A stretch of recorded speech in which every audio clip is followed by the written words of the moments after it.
I was born in Auckland, New Zealand. I don't know if you could tell from my accent.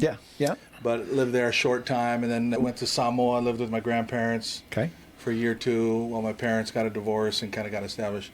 Lived in Hawaii for a couple of years, and then most of my life I was raised in Washington State.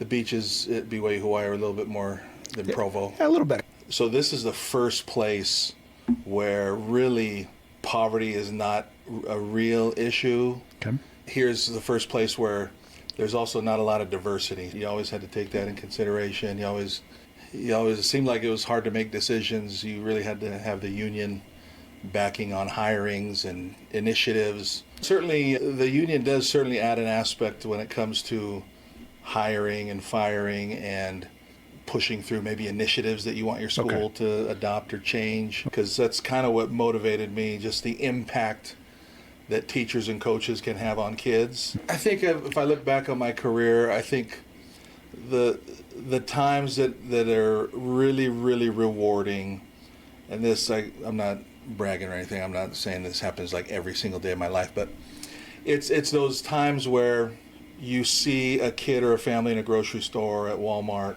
or at a restaurant. I think kids recognize when they're treated nice and fair and given opportunities when maybe don't think they deserve it, but they get them. I think COVID, one thing that it really taught me is we really just need to be more empathetic and more flexible and understanding and give more grace to kids and families but I think what COVID did for me, at least personally, is, we've got kids, even whether you're in high poverty areas or not, you've got kids and families having some rough times and hard times with things, and so just giving kids more grace and more empathy. And one of the things that this district does well is just it really builds buildings. It kind of watches that, because I don't think they want their schools too big.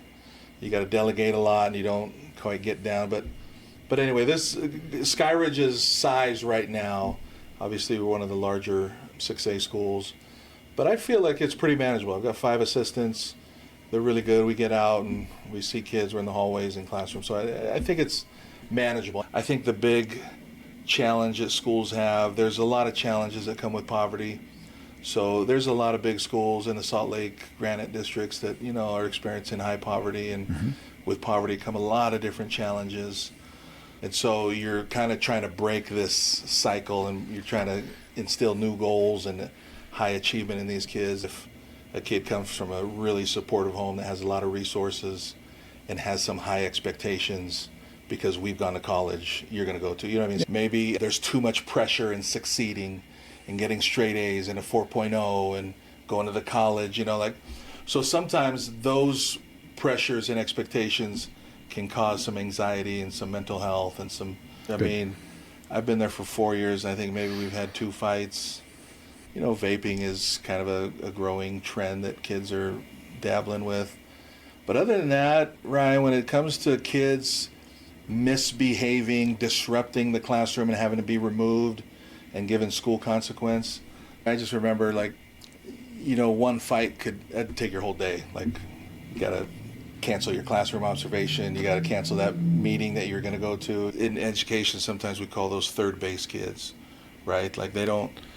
They're not trying to just get on base. They're already at third base. So if we're English teachers, then we're going to be dependent on each other, because we're going to teach the same things, the same standards, because kids deserve the same experience. It shouldn't be a lottery, right? And if I'm not practicing those strategies that yield the best results, then I'm committing malpractice to my students.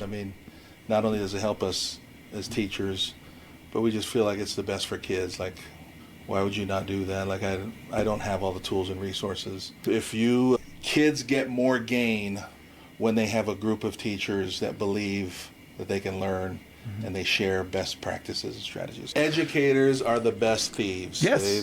They take and steal the best practices when it comes to college or careers or internships or what have you. That's kind of what we're trying to prepare kids for, because nowadays there's just so many options the world needs plumbers and electricians. Like, right, not everybody has to attend a 4-year university. So I think that's been a little shift. Hey, college isn't the only answer, Yeah. right? I mean, you know, I do loans for a lot of people in the trades that make a lot of money. You know what I mean? They're doing really well. Yeah. And I think what I tell my kids is just get good at something. When you backwards design your life, if you know what you want to do in the end and then have a path to get there, that's always the best. That's the other thing. We've got probably one of the highest enrollments when it comes to concurrent enrollment in college level classes and AP courses. The colleges have kind of opened their minds. I think before, when we were young, colleges maybe had that attitude of, well, we're the college, Kind we're of much smarter. elitism a little bit. And I think it's good for our kids too to experience college level work, that they can do it, right? That it's not this out of reach elite thing. Yeah. But I've been doing it in high school, and so anyway, it's been really good. We think COVID's over, but we've got to remember, like, sometimes I have to remind myself of this, is, you know, our graduates in the class of 25, like, you know, they were maybe 8th grade, 7th grade, like, COVID was really, really hard educationally for a lot of kids, and when you go without for that year and a half, it can really impact you. You can do simple math, but there's just so much that schools, I think we realized the need for schools and for teachers and for educators that really do a good job. We've just got a lot of resources. We got people to help kids along this path that maybe you and I didn't have. So one of the things we try to just preach is just get involved. Like, do something from 3 to 5. Don't just go home in your school outside of the 7:30 to 2:30.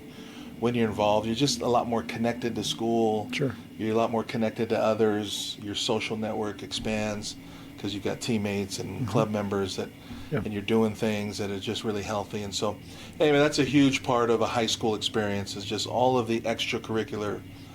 I didn't really have a roadmap. Like, I mean, the kids now, there's a lot more help, and I love that. I think that's a great thing. But here's the thing: when I run into kids, I'll always ask them a couple things. I'll ask them, "Hey, who's your favorite teacher?" And they'll rattle off names. But the thing that impresses me most is these teachers care about kids. If you don't have a basic love for kids and want to do right by kids and be a positive influence, you're really in the wrong business. We got to a point where we're kind of revamping our mission statement, our vision, our commitment, our beliefs.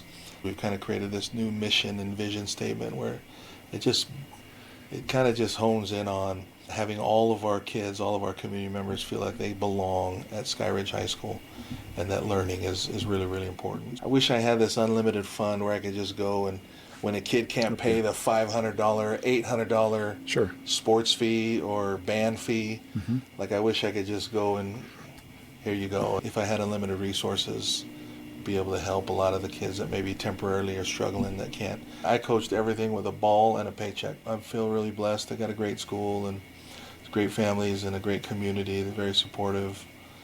So no, I feel like I'm a lucky guy to have a job in this kind of a place.